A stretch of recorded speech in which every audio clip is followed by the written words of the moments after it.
기도하겠습니다. 하나님, 너무나도 감사합니다. 우리에게 귀한 하루를 주시고 이 새벽을 깨워 주님 앞에 나와 예배함으로 오늘의 시작을 주님께서 이끌어 주심을 감사합니다. 예배를 통하여서 주님, 저희는 지금 주님의 나라로 천국을 향하여 가고 있음을 깨닫게 하여 주시옵소서. 가는 모든 중간중간에 받는 시험과 유혹과 어려움 가운데 쓰러짐이 아니라 영적인 전쟁에서 승리할 수 있도록 오늘의 말씀이 성령의 검이 되게 하여 주시옵소서. 하나님, 주님의 나라에 하나님 저희들의 소망이 있기를 간절히 원합니다. 이곳에서 우리의 마음이 있고 이곳에서 우리가 잘 사는 것보다 우리가 주님께서 허락하신 이 땅에서 하나님 주님의 영광과 주님의 사명을 가지고 나아가 주님 만나는 그날 칭찬받는 거룩한 주의 백성들 될 수 있도록 성령께서 말씀 가운데 역사하여 주시옵소서. 감사드리며 예수님의 이름으로 기도합니다. 아멘.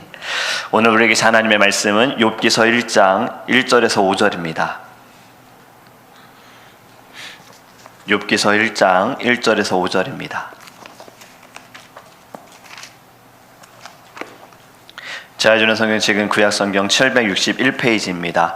욥기서 1장 1절에서 5절 말씀입니다.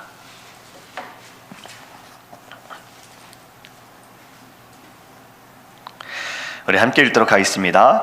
우스 땅에 욥이라 불리는 사람이 있었는데 그 사람은 온전하고 정직하여 하나님을 경외하며 악에서 떠난 자더라. 그에게 아들 7과 딸 3이 태어나니라. 그의 소유물은 양이 7,000마리요 낙타가 3,000마리요 소가 500결이요 암나귀가 500마리이며 종도 많이 있었으니 이 사람은 동방 사람 중에 가장 훌륭한 자라. 그의 아들들이 자기 생일에 각각 자기의 집에서 잔치를 베풀고 그의 누이 3명도 청하여 함께 먹고 마시더라. 그들이 차례대로 잔치를 끝내면 욥이 그들을 불러다가 성결하게 하되 아침에 일어나서 그들의 명수대로 번제를 드렸으니 이는 욥이 말하기를 혹시 내 아들들이 죄를 범하여 마음으로 하나님을 욕되게 하였을까 함이라. 욥의 행위가 항상 이러하였더라. 아멘. 할렐루야. 오늘의 말씀을 통해 하나님께서 우리들에게 믿음과 또 깨닫는 지혜를 주실 줄 믿습니다. 저는 농구를 너무 좋아해서요, 총신대학교에 가서 없는 동아리를 만들었다라는 이야기 한번 드린 적이 있어요. 농구를 좋아하는 신학생들, 전도사님들 같이 모아가지고 동아리를 만들었는데 이름을 농구 친구라고 했습니다. 같이 농구하는 친구의 모임이라고 했는데요, 신학과 교회 음악과 학생들과 이제 함께 농구를 많이 했었어요. 그런데 하루는 재미있게 농구를 하고 있는데 갑자기 저쪽에서 싸움이 벌어진 거예요.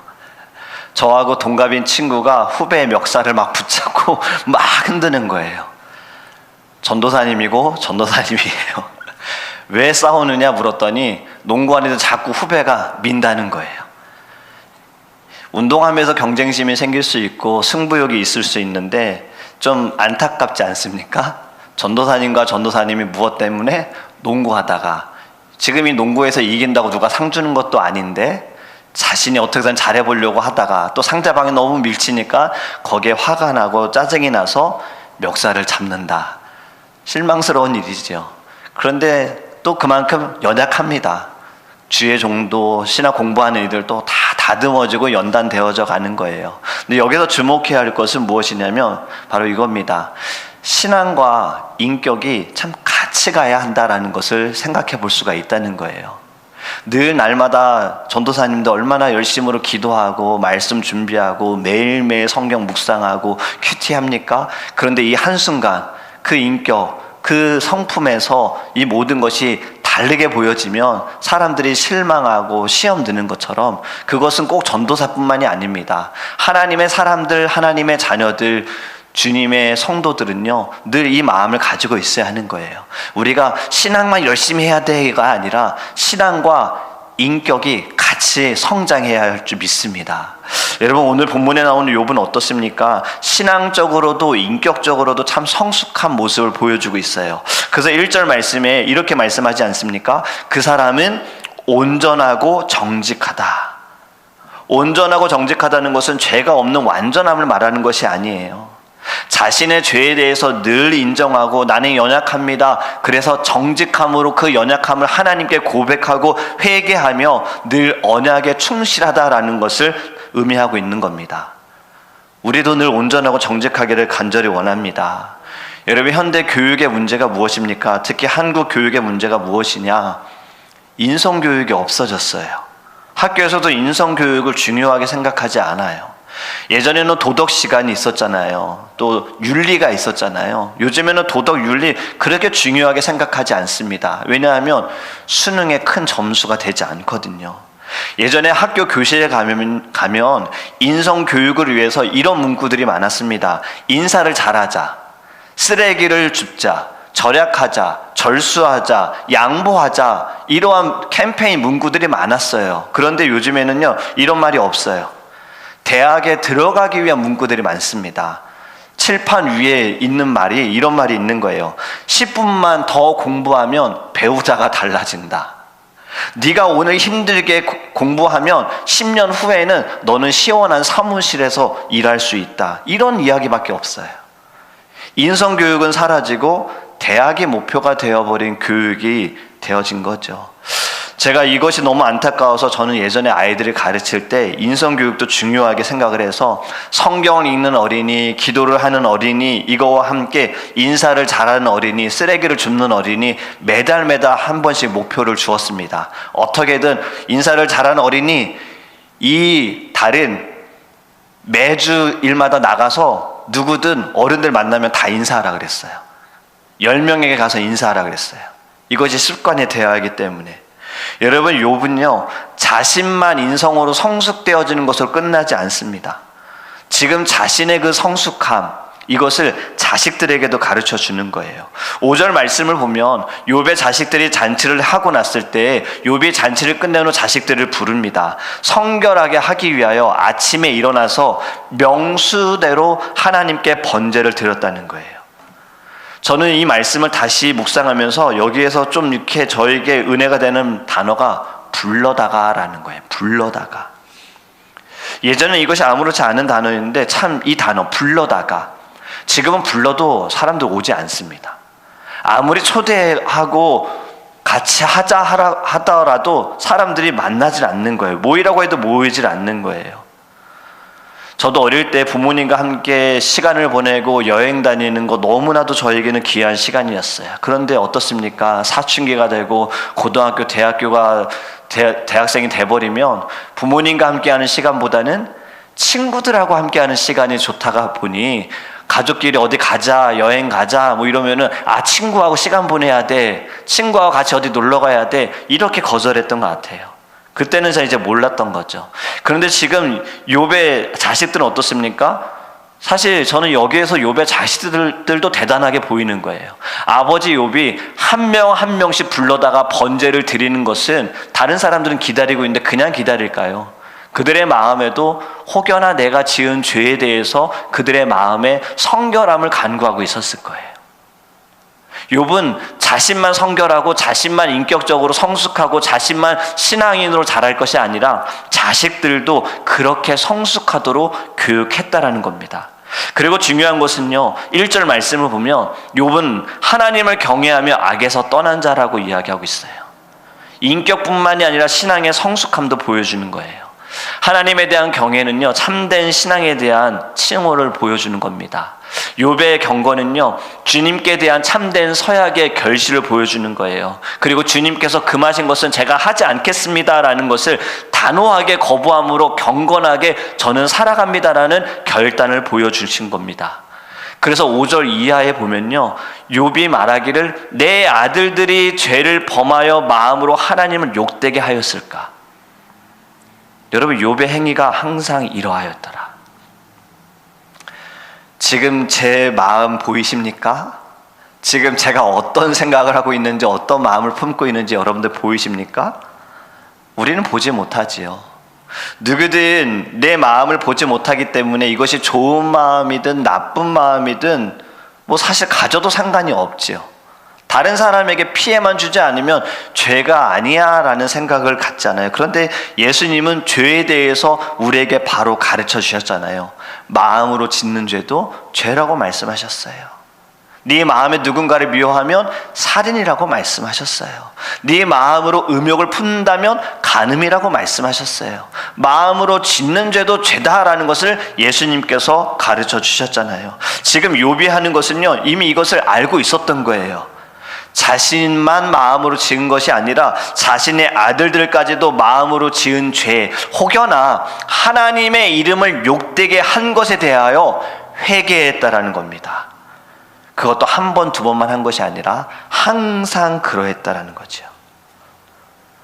여러분, 시편 1편의 말씀에 이런 말씀이 있지요. 욥이 어떠한 자인지를 딱 가르쳐주는 말씀이지 않습니까? 복 있는 사람은 악인의 꾀를 쫓지 아니하며. 복 있는 사람이에요. 우리는 욥의 1장의 말씀을 볼 때 우리는 복 있는 사람이 사실 3절에 주목합니다. 그의 소유물이 어떠한가? 양이 7,000마리, 낙타가 3,000마리, 소가 500결이, 암나귀가 500마리, 종도 많다. 와, 굉장한 사람이네. 동방에 굉장히 부유한 사람이다. 우리 이것을 축복이라 생각하지만 욥은 이걸 축복이라 보지 않았던 거지요. 시편 1편의 말씀으로 적용하면 악에서 떠난 것이 축복입니다. 여러분, 우리도 이제는 복의 개념을 바꿔야 하는 거예요. 주님, 제 문제가 해결되어지고 제가 다른 사람보다 더 많이 가지고 제가 더 행복하고 누리는 것이 축복이 아니라 죄에서 떠난 것, 악에서 떠난 것이 축복인 줄 믿습니다. 이것이 축복임을 깨달으면 지금 예배하는 것도 축복의 자리라는 것을 깨닫게 될 줄 믿습니다. 기도하는 순간, 말씀을 읽는 모든 순간들이 아, 축복이구나. 악에서 나는 지금 주님께서 나를 떠나게 하시는구나. 여러분, 욥은 불행할 때뿐만이 아니라 행복한 순간, 모든 순간에 그는 하나님을 잊지 않았습니다. 그렇게 그는요, 하나님께서 5절 이후에 보면 사단에게도 자랑할 정도잖아요. 네가 욥을 보았느냐? 그러한 자를 보았느냐? 여러분, 저희도요, 온전하고 정직하기를 간절히 원합니다. 욥처럼 마음으로 지은 죄까지도 우리는 생각했으면 좋겠어요. 우리의 연약함, 우리의 마음, 우리의 행함, 우리의 입술을 늘 돌아보았으면 좋겠어요. 온전하고 정직하다라는 건 주님 앞에서 저는 부족합니다. 저는 연약합니다. 죄인입니다. 그래서 저는 또 실수했습니다. 또 잘못했습니다. 저의 의가 자꾸 드러납니다. 저의 자존심이 드러납니다. 주님, 용서해 주세요. 혹여나 내 마음 가운데 주님의 이름을 욕되게 했으면 용서해 주세요. 여러분, 하나님의 이름을 욕되게 하는 것이 무엇입니까? 바깥에서 앞에서 말씀드린 전도사님끼리 싸워가지고 보여지는 것만이 욕된 것이 아니라 우리가 마음으로 짓는데도 하나님 욕되게 할 수 있다라는 거예요. 내 마음 가운데 교만함도 하나님을 욕되게 하는 거예요. 주님이 계셔야 할 자리에 내가 앉아있는 것도 하나님을 욕되게 하는 거예요. 근데 우리는 이것이 죄라고 생각하지 않습니다. 남에게 피해를 주지 않으니까. 죄는 남에게 피해를 주는 것보다 하나님께 피해를 주는 게 죄입니다. 하나님의 마음을 아프게 하는 것, 주님이 기뻐하는 것을 행하지 않는 것, 주님이 말씀하신 것을 행하지 않는 것, 하지 말라고 하는 것을 행하는 것, 그것이 죄라는 거예요. 우리는 날마다 주님 앞에 온전하고 정직함을 가지고 주님, 악에서 떠나게 해주세요. 죄에서 벗어나게 해주세요. 아직도 제 안에 쓴뿌리가 있어요. 우리 모두 다 쓴뿌리가 있어요. 버튼이 있어요. 뭔가 이 버튼이 눌러지면 나도 모르게 나오는 거예요. 아까 그 전도사님들도요, 사실 굉장히 좋은 분들이세요. 승부욕이라는 버튼이 있었던 거예요. 지지 말아야지. 그 버튼이 눌러지니까 멱살 잡은 거잖아요. 우리에게도 다 그런 것이 있어요. 무엇인지 몰라요. 하나님은 다 아시잖아요. 우리는 날마다 예배하면서 이 버튼을 없애는 겁니다. 다르게 말하면 쓴뿌리, 자꾸 나를 붙들고 있는 쓴뿌리, 자꾸 나를 약하게 만드는 내 신앙의 성숙함을 자꾸 깎아버리는 내 인성, 그리스도, 우리가 십자가의 보혈로 말미암아 예수 그리스도의 인성이 우리 안에 있는데 자꾸 이 인성을 바꿔버리는 사단의 모습을 보여주는 이 쓴뿌리를 우리 예배를 통해 끊어버리기를 간절히 원합니다. 이제는 이러한 마음도 버려야 합니다. 세상 사람들 다 그렇게 하잖아요. 교회 다니는 사람들도 다 그렇게 하잖아요. 주회동도 다 그렇게 하잖아요. 괜찮아요가 아니라 이제 우리는 좀 더 성숙한 주님, 세상의 사람들이 그러할지라도, 교회 다니는 사람이 실수할지라도, 주의 종이 실수할지라도 저는 온전하고 정직하기를 원합니다. 욥처럼 날마다 주님 앞에 제 자신을 주님께 다 보여드리기 원합니다. 그리고 회개합니다. 주님 용서해 주세요. 여러분, 하나님을 경외하고 악에서 떠날 때 하나님께서 오늘의 욥을 훌륭한 사람이다라고 말씀하잖아요. 3절에 훌륭한 사람은 하나님이 인정하실 때 훌륭한 사람입니다. 물론 여기에서 가장 훌륭한 자다라는 것은 다른 이들보다 많은 축복을 받았고 부유함을 이야기하지만, 여러분, 우리는 하나님께 인정받는 자가 되기를 간절히 원합니다. 그리고 사단에게까지 우리를 자랑하는 하나님께서, 야, 너 저기 더드림교회 성도들 보았냐? 그러한 자가 어디 있냐? 이러한 마음이 나타나는 저와 여러분이 되기를 주님의 이름으로 축복합니다. 여러분, 이것은 우리가 할 수 없습니다. 오직 예배를 통하여, 말씀을 통하여서 인정할 때, 나의 연약함을 인정할 때, 내가 죄인이라는 것을 인정할 때, 그것이 시작입니다. 내가 죄인이라는 것을 인정하지 않고 내가 연약하다는 것을 인정하지 않으면 결국엔 벌써부터 그것이 교만이지요. 우리는 늘 주님, 저는 부족합니다, 연약합니다, 죄인입니다, 감사합니다, 이런 나를 위해 십자가에서 죽으신 주님, 나를 살려주신 주님, 오늘도 저를 악에서 떠나게 해주세요. 자꾸 죄의 쓴뿌리로 인해서 제 스스로 악의 구렁텅이로 들어가지 않게 해주세요. 내 교만으로 인하여서 자꾸 사실 사단에게 끌려다니는 게 아니에요. 내가 어쩌면 사단보다 더 앞서갈 때가 있어요. 여러분, 이제 이것도 다 끊게 달라고 주님께 간구하는 축복의 사람이 되기를 간절히 원합니다. 이제 우리 함께 기도할 때 여러분, 첫 번째로 기도하기 원하는 것은요, 욥의 모습, 욥의 마음, 혹여나 자식들이 마음으로 하나님을 욕되게 했을까, 그것이 두려워서. 경외하면 두려움이잖아요. 하나님께 예배했던 욥의 마음이 주님 우리 안에 먼저 회복되게 하소서. 늘 주님께서 부르신 예배의 자리, 주님 축복을 원합니다, 문제가 해결되게 원합니다, 이것이 아니라 주님, 저는 죄인입니다, 주님, 저는 부족합니다, 주님, 저는 연약합니다, 자꾸 나의 이 죄의 쓴뿌리 습성이 나를 자꾸 붙듭니다. 그런데 제가 그것을 끊으려고 하지 않고 그것에 끌려다닙니다. 하나님, 오늘 이 시간 이것을 다 끊어버리게 해주세요. 주님, 제 마음으로 지은 죄, 하나님이 욕되게 한 것, 주님의 자리에 내가 앉으려고 했던 내 욕심들을 주님 다 끊어버리게 해주세요. 용서해 주세요. 우리 다 함께 주여 부르시는 동서를 기도합니다.